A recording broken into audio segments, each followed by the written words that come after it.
The rumble of drums, the smell of soot, and screams echoing of stone walls. You stand at the foot of a city that seems impregnable, and you ask yourself, how can you break through this wall several meters thick, built from enormous stone blocks? The Romans found an answer, but the price of this answer was time, blood, and inhuman endurance. And at the end of this story, you'll have to ask yourself, could you have endured what was happening inside a Roman battering ram?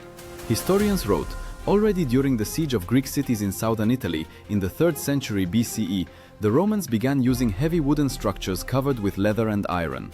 Polybius mentioned that such machines changed the course of sieges. Where walls were considered eternal, a crack appeared. Imagine a huge wooden frame covered with raw bull hides. This was not just protection, this was the ram itself. Its heart, a long shaft, suspended on chains that could accelerate and strike stone with force comparable to an animal's ram. It was from this image that the name was born, Aris, ram, the Roman word for a battering ram. The hide stretched over the frame absorbed the smell of smoke and burning. Raw hides were chosen not by chance. They held moisture longer and did not ignite from arrows with burning pitch. Inside the ram, darkness, the rumble of impacts, and the feeling that you are inside a living creature that breathes with you. Caesar in his notes wrote that without rams, the walls of Gaul could be stormed for weeks, but with them, cracks appeared after just a few hours of impacts. This was a tool that broke not only stone, but also the will of the besieged. And here, for the first time, a key term appears, vinilla. This is what they called the movable wooden shelters that protected the legionnaires while they brought the ram closer to the wall. Essentially, these were the first movable shields on wheels made to bring destruction closer. And yet, no protection could hide the tension that the legionnaires experienced. To go out under the walls, listen to stones and burning oil flying from above, and drag on yourself a machine weighing several tons, this was not just a military assignment, this was a challenge to the human limit. But what made the Romans believe that wood and iron could break stone that had protected cities for centuries? The answer lies in their preparation, and that's exactly what we'll approach next. You can hear it before you see it, the creaking of wood, the blows of axes, the clank of iron against nails. This is not a battlefield but a giant workshop under the open sky. Before the first blow of the ram resounds against the city walls, the Romans turned the camp into a factory of destruction. Here was born the living beast that was meant to break through what seemed eternal. Sources report that such machines were built right at the siege site. Livy wrote that entire detachments of engineers were allocated for this. Fabri, subordinated to the military tribune. These were not warriors with swords, but masters of the axe and saw, without whom the army could not have broken cities. And in their hands, each plank turned into part of the future ram. Now imagine dozens of oak logs laid out in a row, and people carrying them on their shoulders. The weight of just the shaft that would become the heart of the ram could reach several hundred kilograms. To suspend it on chains required blocks and ropes stretched with precision comparable to the mechanisms of modern cranes. This shaft was called Aris, ram, because its strikes against walls resembled the furious collision of a horned animal. Inside the camp, everything was subject to calculation. Archaeological finds show the Romans used wooden wheels and iron hoops, so the ram could be rolled right up to the walls. But the structure itself was vulnerable to fire, and here a special detail emerged. The rawhides we already encountered.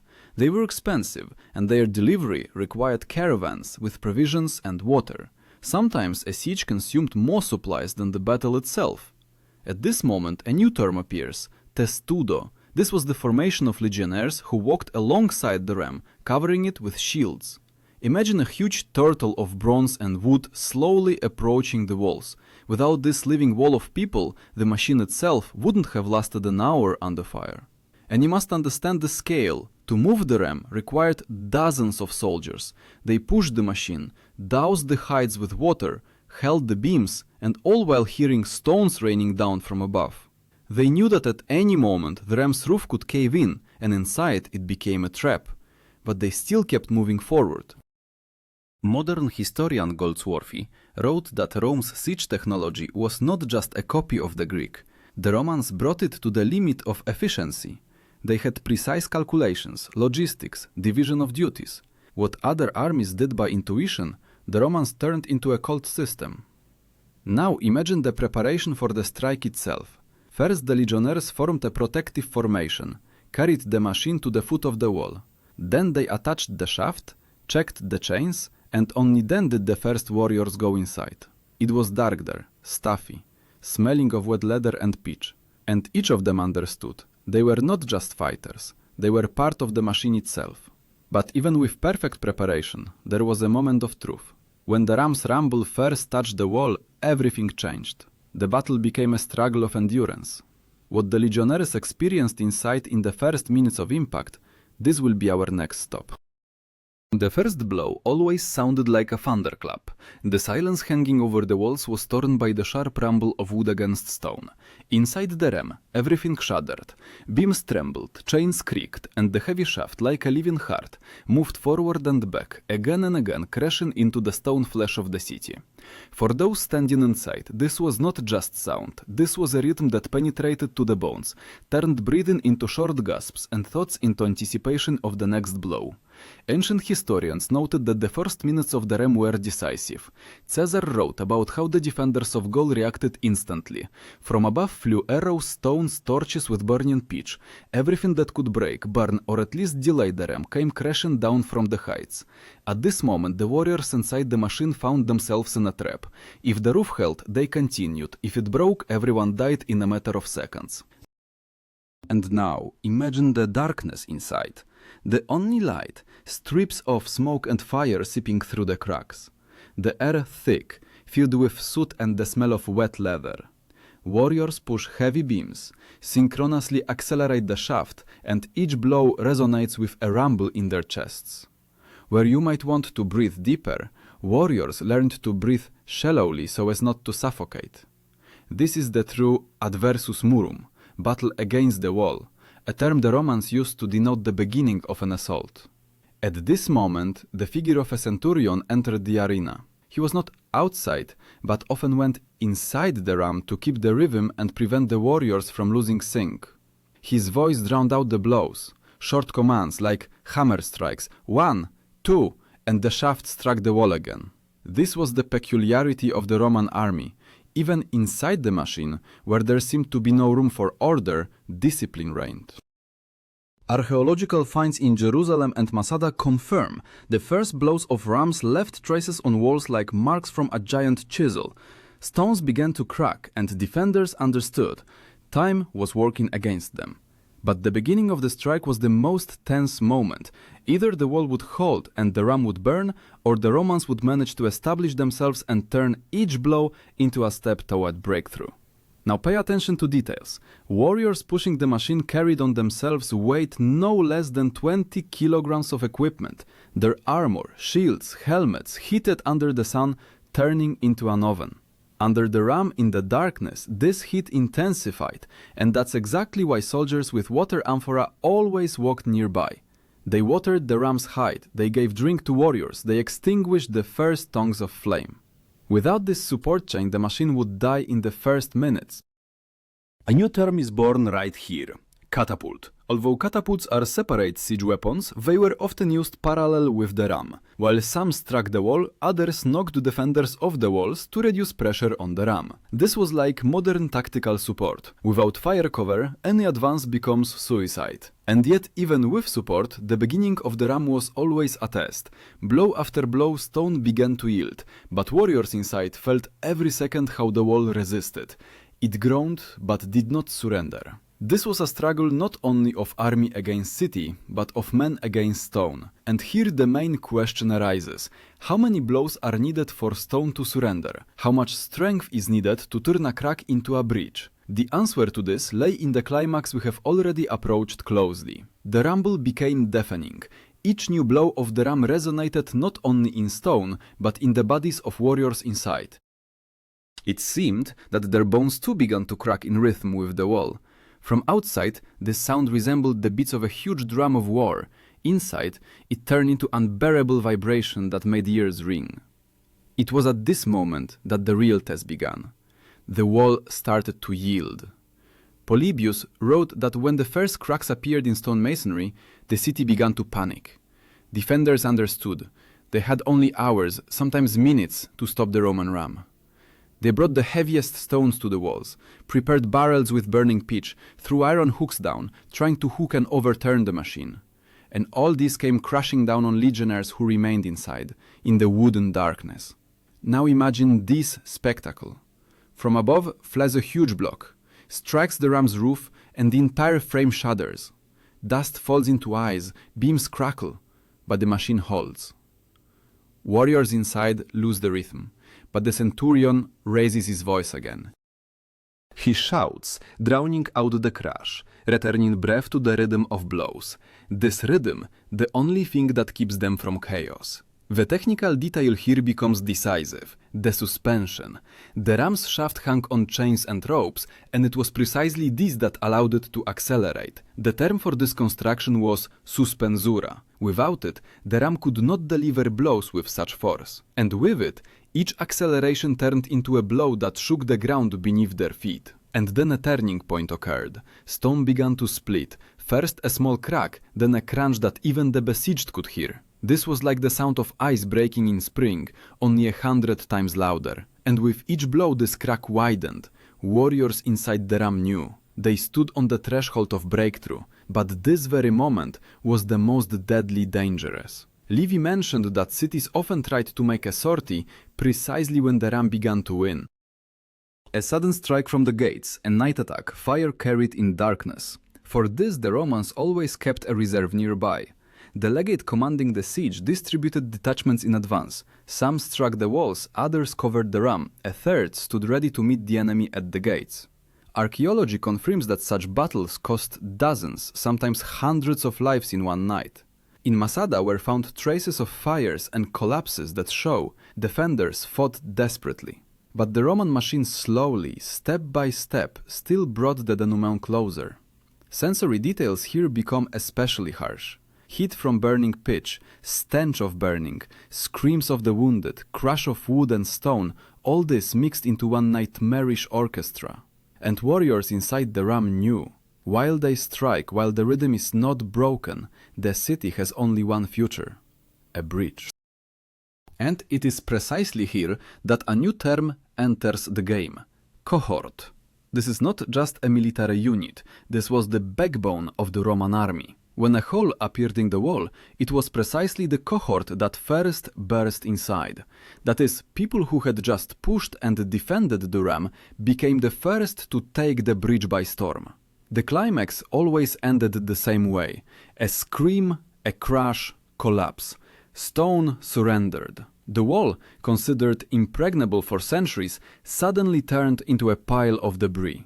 And at this moment, the entire city understood. Next would begin the most terrible. But what was this end like for the besieged? What did the ram's denouement mean not only for stone, but for people inside and outside? The wall did not collapse immediately. First, only individual stones began to fall out, then a crack like black lightning cut through the masonry. The last blow of the ram sounded as if the earth itself was collapsing. Stone blocks rolled down, raising a cloud of dust, and suddenly, before the legion opened a breach. For the besieged, this was a moment of horror. For the Romans, a signal for the decisive rush. Appian wrote that it was precisely at this moment that the outcome of the siege became obvious. No city could hold if the ram brought the matter to a breach. But along with this moment came the most cruel stage of battle. Now war turned into hand-to-hand combat. Every stone, every fragment became a weapon. You must imagine what was happening inside the ram in the last minutes before the assault. Warriors who for hours had pushed the heavy machine now had to drop the beams, break out, and be first to enter the breach. Where a second ago they heard the rumble of blows, now the clang of swords and spears awaited them. This transformation, from machine builders to assault troops, was the essence of Roman discipline. Here, the legate entered the scene, supreme commander of the siege. His decision determined everything, whether to immediately throw cohorts into the breach or wait until the dust settled. Modern historian Sabin noted that such minutes were the most dangerous for Romans. Too early an assault could lead to the death of hundreds of warriors. Too late allowed defenders to fortify the breach. A new term sounds especially vivid here: ordo. This is what Romans called battle order. The breach could not be taken in chaos. Legions moved in ordo, clear lines that broke the remnants of resistance. Imagine a wave rolling onto shore, first narrow but dense, then wider and wider. So two cohorts filled the breach, turning the hole in the wall into a new border of Rome. Archaeological finds in Numancia show, after breakthrough by ram, Romans left nothing to chance. At the site of destroyed gates they found charred beams and traces of many bodies. This means the battle continued to the last defender. And here came the moment rarely spoken of. What became of the ram after the breach was made? It remained behind, dead and burnt out, like a consumed beast. It was no longer pushed, no longer watered. Warriors abandoned it as soldiers leave a shield on the battlefield. The machine that for hours had breathed with them became simply a pile of wood and leather. But it was precisely in this death of the ram that its victory lay.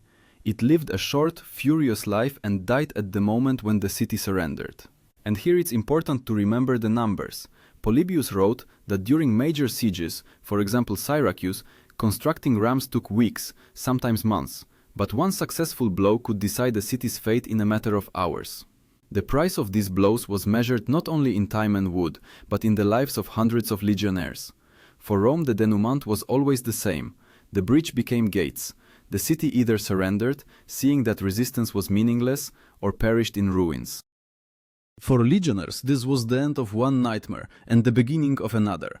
Those who spent hours inside the ram now had to step where Rome was bursting in, into homes, streets, and people's fates. And it is precisely here that a new question arises. If stones yielded to iron and wood, then what happened to the hearts of those who found themselves inside this machine?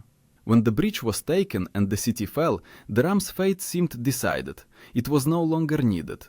And yet it is precisely here that the key to understanding Roman strength lies hidden. The ram was not just a machine, it was a symbol that human will could break through even stone, and this was the main lesson that Rome left to posterity. Tacitus wrote that a siege without a ram could drag on for months, but with one everything was decided in a matter of days. The numbers confirm, if an ordinary assault cost hundreds of dead for each meter of wall, then ram blows cut these losses in half. The ram became a weapon of time. It stole it from defenders and gave it to legionnaires. But what happened to those who stood inside this machine? Their bodies ached from blows, ears rang for days, eyes watered from smoke and stench. For them, the ram was not just a weapon, but a prison where they had to endure for hours. Modern researchers note, this was an experience on the edge of human endurance. And that's exactly why such warriors were considered the elite of discipline. Here a new term is born: disciplina. In Roman understanding, this was not just the word discipline. This was the idea that each warrior is only part of a mechanism, and the machine works while each fulfills his role. The ram was the physical embodiment of this idea: wood, iron, and people bound into one whole. Archaeology confirms this image. In Jerusalem were found traces of breaches in walls and remains of charred structures. These finds show the ram lived and died with the siege. Its remains stayed in the ashes and with them the memory of how the Roman army broke cities. But most important, the long-term consequences. After the siege wars in Gaul and Judea, Roman technology became the standard for future armies. Medieval armies copied Roman principles, though they could not always repeat their effectiveness. Even modern military doctrines recognize, without logistics, discipline and technology, no force can take a fortress. Now let's return to the question we left at the beginning. What was happening inside the Roman battering ram? There was no heroism in the usual sense. There was heat, darkness, stench, blows and fear. But it was precisely man's ability to endure this that turned wood and iron into a weapon that changed the fates of empires. And now imagine yourself in their place. Hours in darkness, in thunder, in heat, pushing a machine that could at any second catch fire and bury you beneath it. Could you have endured this? Could you have become part of the ram, part of a nameless force that breaks stone? Everyone gives their own answer to this question, but one thing is clear. It was precisely such warriors, such machines, and such discipline that made Rome what it is in history. And when we look today at the ruins of ancient cities, we see not only stones, we see traces of rams, traces of iron will that left its blow in eternity. Now, knowing this story, you can ask yourself, what remains in you from those people who bore blows in the darkness of the ram? And if tomorrow a wall stands before you, not of stone but of difficulties, will you have enough strength to break through it?